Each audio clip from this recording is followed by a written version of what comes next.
It's out at C2E2 August 5th through 7th. Hope to see you there.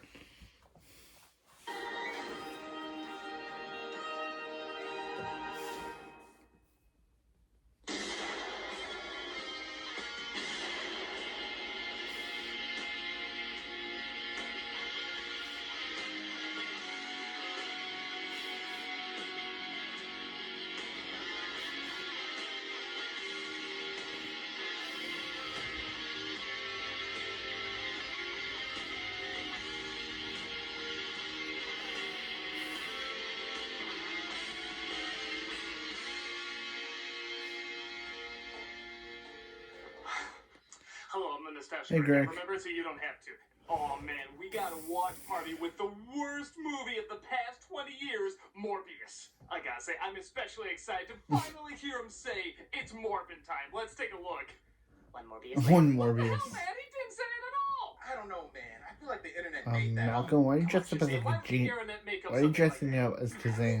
I just got a feeling. No, we must have missed it. Are you down for watching it again? Who's ever said that about Morbius? Let's watch it again.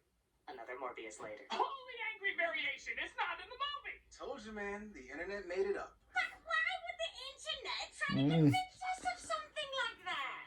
I don't know, Momo Challenge. Maybe Momo it's how it Challenge. gets its kicks. Maybe they get a laugh out of things they know don't exist, but try to convince people do exist. That's a good point, Gumbly. Please. Gumbly was my father's name. Call me Graggle. Oh, sorry, Greg. Wrangle. This is so bad that it feels like a line that would be in it. That's true. I mean, literally, no other movie has been worse in decades. I mean, it blew up Canada. It ate a puppy pound. It brought back Mr. Rogers just to find something to cancel him over. Yeah, I didn't need to know that about him.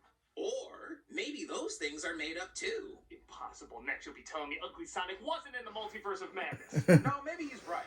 Maybe there's been so much build-up to what a failure the movie would be. The internet had fun making up even more failures. I guess it's possible. It could be dethroned by Madam Web. Morbius is one of the most enjoyable failures to come out in recent years. It was based on a lesser-known Spider-Man villain, didn't have Spider-Man in it, starred everyone's least favorite geek media star, and was constantly pushed back due to the pandemic. Like this was going to be the next Top Gun Maverick. Like it had to be seen on the big screen. Not surprisingly, the film bombed pretty hard and was ripped apart by critics. But it also got something else going. The internet was fascinated, hell, still is fascinated with convincing people media that clearly doesn't exist, exists. A 90s gag show on Toon Disney where he swears. Why am I in the mood to mercilessly beat an LA motorist? A missing Simpson character named Graggle. Walter White in the Multiverse of Madness. Walter And White. yes, Morbius saying, it's Morbin time. It's Morbin time. Even Jared Leto, in a brief self-allowance of humor, made a joke about reading a script from Morbius 2, It's Morbin time. Sony completely misread this meme, thinking it would translate into gold and re-release Morbius again on the big screen. Yeah, they did. One of the rare films to bomb twice. It was a perfect ending for a perfect failure. But what maybe makes it even stranger is... I actually think Sony this should movie's stay kinda away. okay. Sony should stay away. Sony should stay away from this. Unreal. Unbelievable. Sony, stay away from Spider-Man. Yeah, I'm gonna be there. Related villains. So, okay, I haven't lost my mind. It's clear what's wrong with this film. But I actually found myself getting into it enough that I did want to know Okay. what was going to happen in the end. Maybe the bar was set so low. Maybe I was expecting so much worse. Maybe I'm a sucker for tormented monster movies and appreciate this actually gave me a tormented monster movie instead of lying with a buddy-buddy 90s comedy. That's it. There's still lots of laughs that can be had and plenty of stupid things to point out. So I'm gonna mock them like everybody does, but also stick up for it a little bit. A little bit. Because let's face it, who else is going to? I think we know who the real monster is. As my uncle comic book Graggle said, worst episode ever. Comic book Graggle. 90 cell phone. Let's take a look at the internet's favorite failure. Itself. Morbius. The film opens with Dr. Morbius, played by internet punchline for at least 2 more years, Jared Leto, traveling to Costa Rica to get his hands on some bats. Yeah, how much you want that? He used those crutches offset. hear he also sucked Michael Keaton's blood so he could be a literal lame Batman. We get to attack Jared Leto? Hell yeah, we're down for that. I'm just gonna make an assumption and say this is followed by a, yeah, this felt like a sometime earlier movie. Okay, to the film's credit, this isn't like a 2 weeks earlier thing. It actually goes back to when he was a child growing up in a hospital with a rare blood disease. Hello, Milo. My name's Lucian. The person who was here before was Milo. He was also a new Milo. I don't even remember the first Milo. Yeah, you totally joined a cult. Everybody here's named Milo. But don't worry, some of the people that left here discovered Atlantis, laws, and overlooked animal cruelty. Jesus, that's a waterfall! Wow. Like the original Spartans. We are the few against the many. Well, I really like these child actors, and I believe their friendship. These bullies are so impressively one-note, even Stephen King would demand a rewrite for them. Look at the face! They're dying! Come on, guys, I hear we can get some chuckles at the Anne Frank Museum. Nurse? Milo's machine starts to crash, but thankfully MacGyver here is on the case and fixes it with a pen. Again, your run-of-the-mill bad movie would just ignore how impossibly amazing that is, but his doctor does say, holy shit, how impossibly amazing that is. You fixed it with a ballpoint pen. There's a school for gifted children in New York. It's called Xavier's School for Preteen Pretentiousness. While Michael is sent off, he writes to Milo, who's left behind. But oh no, the bully's got his hilarious letters? He says he misses him and every day is physical pain. We should totally show this to the bully factory we came out of. Oh boy, this will be just like the time we beat up that old lady with her own wheelchair. Come on, guys, we can punch ourselves for a few hours. Years pass and Michael becomes a breakthrough scientist, creating artificial blood, but still hasn't found a cure for him and Milo. Played now by Matt Smith. We both know I have issues, but hey, I get the program. You know, does dressing up like the Mad Doctor really put kids' minds at ease with your bedside manner? He's assisted by Dr. Bancroft, played by Adria Arjona, who discovers that a lot of his breakthroughs are coming from the OG bloodsuckers themselves. Some friends I brought back from Costa Rica. Ah, dinner's ready. The fusion of different species is a legacy we already carry. We have to push the boundaries, take the risks. Invest in Bitcoin. He tries it out on lab rats, which at first doesn't seem to work, but after a little bit of time, does. Though their personalities do seem a little different. It must be inordinately taxing to be such a boob. We have to induce a coma before she has a stroke. But the same can't be said for the child he was working on. Or maybe can, I don't know. She never shows up in the movie again. So what was the point? point? Talk about the choppy editing. Yeah, what was the point of that? Like, he just puts that girl into a coma and then bam, she's just gone from the movie. With audio clearly being re-recorded when someone's mouth is on screen. Does our generous benefactor Milo know what you're actually doing here? Save my best friend Milo. And everyone else like us. With that said, it does only show what needs to be shown, focuses only on plot points and emotional moments, and results in a refreshingly short runtime. Again, unlike other chopped up Leto projects. I'll also say the thing you're not supposed to say. Jared Leto is one of the reasons this film works. What's happening? Unrealizing threes. Returning from the hospital, I'm confirmed to be fine and do stand by. Jared Leto is one of the reasons this movie works. Now you're talking to a guy whose favorite performance of his is him getting the shit beaten out of him in Fight Club. Mainly because I just like seeing him get the shit beaten out of him in Fight Club. I have yet to see a performance of his that I like, and I do like this one. He treats everything first like a scientist. He's also a good friend, an awkward joker. Okay, that one writes itself. And yes, a tortured soul that could easily become pretentious, but he is a scientist first, and his reactions to everything, you can tell, is trying to put his emotions second and his research first, because, quite frankly, he has to. This could be our last chance. So what do you say? We go out with a fight? His performance is restrained, but he isn't a robot either. He has reactions that are both legit serious and comical. Coffee? Not that kind of vampire. That, and I truly buy his friendship with Milo, who he also sees as his responsibility. Is it dangerous? Should I be worried? You want me to lie to you? That would be nice. Yeah, it's a walk in the park on a sunny day. Yeah, Even with this terrible writing with the most generic, overused dialogue, I should have died years ago. I don't want to see you get hurt. It would be a cure. At what cost? Seriously, these are 8-bit Castlevania game lines. He sells it because he seems like he really cares. It's not a great performance, but it's a good one. And considering his past, that is more than enough for me. Listen, if you start quoting The Notebook to me, I am going to stop and hobble very slowly in the opposite direction. Oh, this is the part where the bullies still wear the red vests, are grown up, and still beat the shit out of them? Tell me they've done anything else with their lives! With Milo's money, he's going to international waters to perform his illegal experiment on himself, as he feels it's his last resort. Hey, wait, guys, I don't think they brought us out to international waters just so we could gamble. Shouldn't be down here. I can be wherever I want, nurse. It's doctor, actually. You're still the help, just like me. Yeah, we have 1 minute to make you unlikable to justify Morbius killing you, so hurry it up. Hell, everybody down to the lab now. What did that? Is his code a walkie-talkie? What the hell did he say that into? What, they got the traditional big bulky ones, yet he has some sort of unseen microphone in his collar? What did that? No, you're supposed to say it to your button fly. That's where your walkie-talkie is. Put that gun down. Oh, they pushed her. I guess they're ethically okay to kill too. We can still root for him.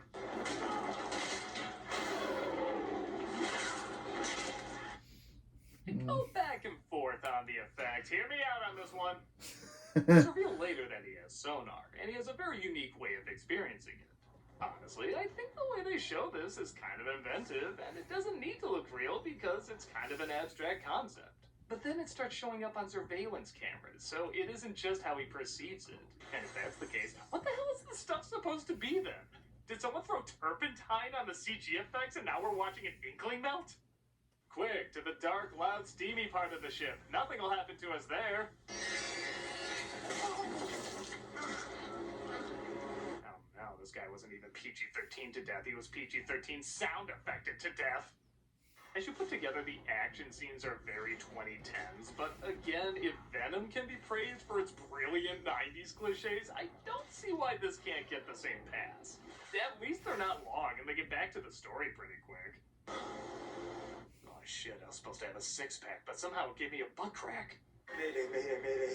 Request immediate airlift.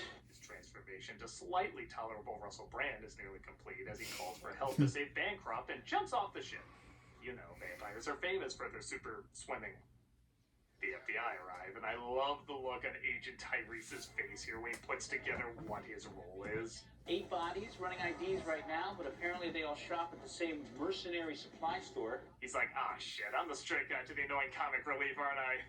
Al Madrigal plays nasally flattened Jeff Goldblum here, and again, to the editor's credit, he wants it just as quickly off screen as we do. So, what hunts at night drinks human blood? Early this morning, Aquaman. There, he's gone. You only have to put up with him once in a while. He's the flu shot of the film. This is probably my favorite stuff in the movie. He experiments on his new abilities like a scientist would, documenting it, but also trying to push himself to his limits. I love stuff like this in monster films, especially mad scientist movies, and I legit love his fascination, fear, but also excitement over it. I have the constitution of an Olympic athlete, increased strength and speed that can only be described as superhuman. Maybe I can make this haircut work without a glorious laughter. Nope, can't perform miracles. I feel a kinship with these creatures. They welcome me. No, they're just thinking, don't suck his blood or you'll get all methody. Yeah, you don't want to be a meth head. He locks himself away to see how long he can go without drinking his artificial blood when Milo discovers him and he's brought up to date. I made a terrible mistake, Milo. We won't make mistakes. Don't worry about it. Right, you never made one like this before.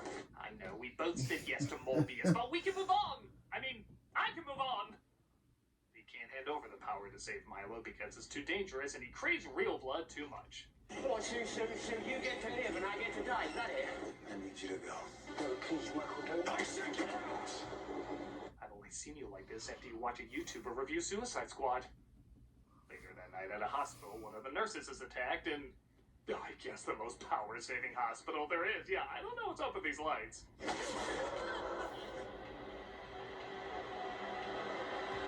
Beats paying the hospital bill. Am I right? Am I right? I deserve it. I'm not even a doctor.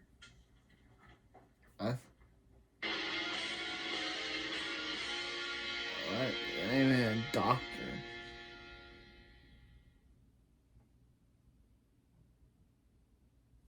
See Doug play Guardians of the Galaxy Fridays at 6 p.m. Central Time on Twitch.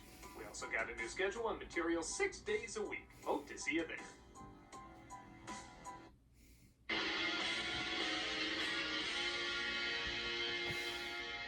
following days finds out about the nurse's death and thinks he's to blame. Not just him, but also the Gravity Falls cops here. You've been looking for a cure for your condition your whole life. Crazy experiments, maybe on a boat. Crazy isn't a term that I would use. And it's not a boat I have, it's a ship. Oh, goddammit. We get a variety of good effects and bad effects covering up probably worse effects, but again, these scenes really don't last that long. Enough.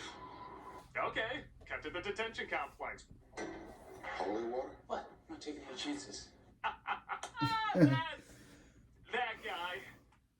8 dead mercs on a boat really doesn't ruffle our feathers. I'm pretty sure they were guilty of something and happy to have them off the water. Again, justifying the Spider-Man villain as totally not a villain for some reason. God, I love this trend. Though I don't know, are we in the Spider-Man universe or the Hulk universe at this point? I'm starting to get hungry. And you don't want to see me when I'm hungry. Grab a Sinister Sixers. It has to do with Spider-Man, I think. Spider-Man, To the good I stuff, think. Milo visits and reveals something surprising. He's Kris Kringle and Kaiser Sose. I'm really glad they didn't take forever to reveal it was him that took the serum and killed the nurse, as many other films would definitely drag that out despite how obvious it was. And again, the best scenes really are between the two of them. Real man. We heard a thought. Yes, that calls for assault rifles. I mean, at least Matt Smith was better in House of Dragons, I've heard. It's funny, because Jared Leto becomes so restrained in this movie, he seemingly hands over his hamminess to Matt Smith, who goes over the top in the best way. You have to stop denying who you are. It's boring. We can go anywhere. We can do anything. Let's go. Let's have some fun. He ironically becomes the scenery chewer, but I don't mean that as an insult. It legit looks like he's having a great time, and thus we are too. Tequila to remember, whiskey to forget. Was I thinking you were a complete asshole? He's like Anthony Michael Hall trying to act black in Weird Science. He's so fascinatingly out of touch. How can you not love the hell out of it? I am the resurrection. Also, this is one of the few action scenes that's legit pretty fun to watch.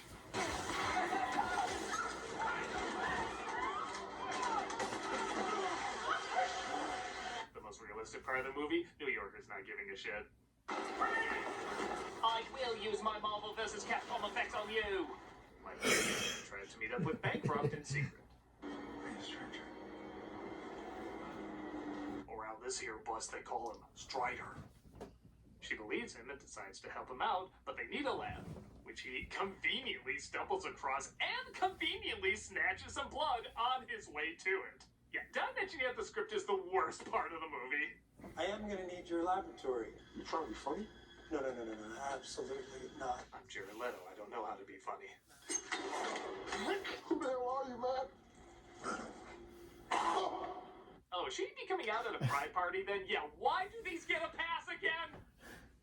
Whoa, Doctor Who Dad. Hello, Duke of Hamburg. Milo tries stealing girlfriends at a local club, which pisses off quite a few boyfriends. But he naturally gets revenge later that night. It's Milo time. Okay, considering this character, I wouldn't be shocked if he said that. After a pretty cool scene where Bancroft tries to slow down her heartbeat to show Milo she's not lying. Just to be sure, I'm going to ask you one more time. You don't happen to know where he is? I don't. Okay, to be fair, my heart would be beating fast if Matt Smith was just randomly acting this weird around me. He's visited by the doctor who raised him in the hospital. There will be no more violence. Understand? And yeah, okay, it isn't quite Fallen Kingdom call the police on yourself, but exactly what you would think happens.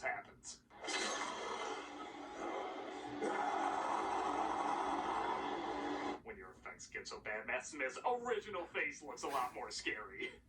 It looks so cartoony. I keep expecting a cartoon scream to fly out of there.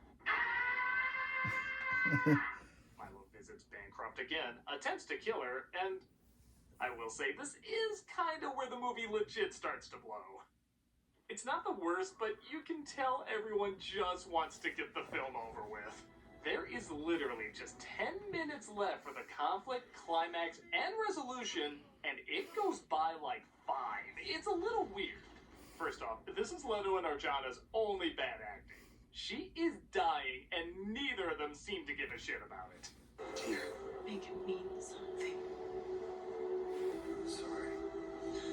Oh, hold on, I'm phoning a DoorDash while I'm also phoning this part too. He fights Milo in, you guessed it, some pretty piss-poor effects. Drive the Reds. Good for you.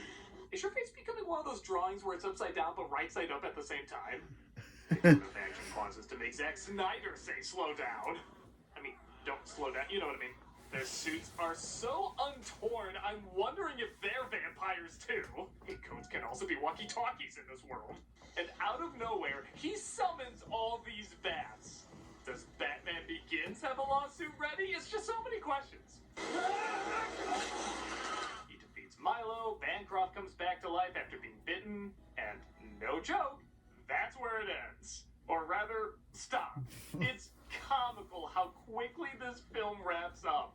And even that, it doesn't do very well, because we have an after-credit sequence that is so terrible, it might be my favorite of all time. Michael Keaton as the Vulture appears from another universe, you know, the one where he says hi to Morbius in the trailer, and is released because, well, nobody knows who the hell he is or where he came from. Now, keep in mind, this film did get pushed back because of the pandemic and Spider-Man No Way Home came out first, even though this was supposed to come out before. So a little choppiness is expected here. But oh my god, you have no idea! It shows Morbius driving to the middle of nowhere, clearly meant for a different scene in the movie, when CG Vulture appears with a laughably dubbed Keaton voiceover. Leto's reactions so don't match what Keaton is saying. It is one of the most magical moments in cinematic history. I've been reading about you. I'm listening. Who the hell would say that when Green Goblin's parent approaches you? I'm not sure how I got here. Has to do with Spider-Man, I think. A bunch of guys like us should team up and do some good. Intriguing. Hey Morbius, what are your thoughts on this? Intriguing. What are your thoughts on this? Intriguing. What are your thoughts on my hand going up your dead grandma's ass and using her as a puppet? Intriguing. He said intriguing, guys! He's totally reacting to what I just said! Okay, so I think the last few minutes are more what people were expecting this film to be. Laughably bad and forced. For me, though, I can't lie about my thoughts. I truly found there to be more good in this than bad.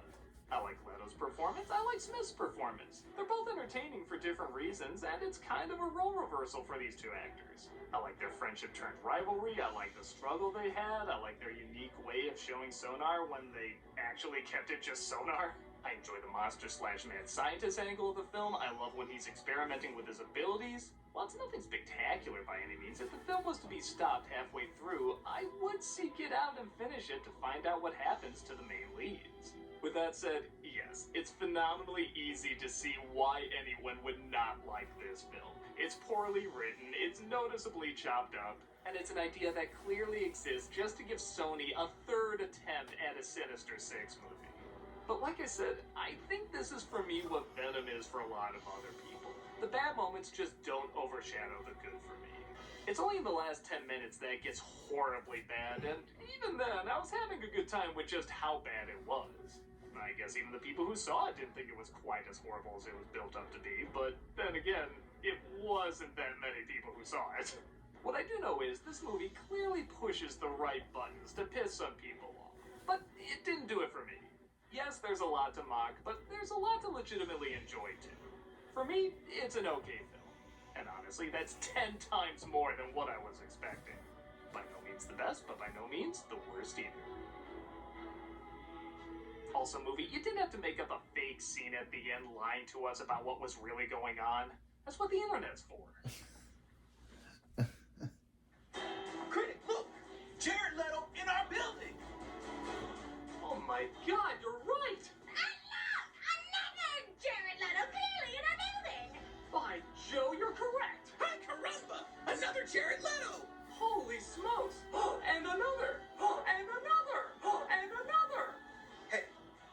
bunch of guys like us should team up. Yes, to do some good. Well, obviously. What do you think, Morbius? Intriguing. The Leno 11 will return. Morbius 2. It's more of a it's more been time.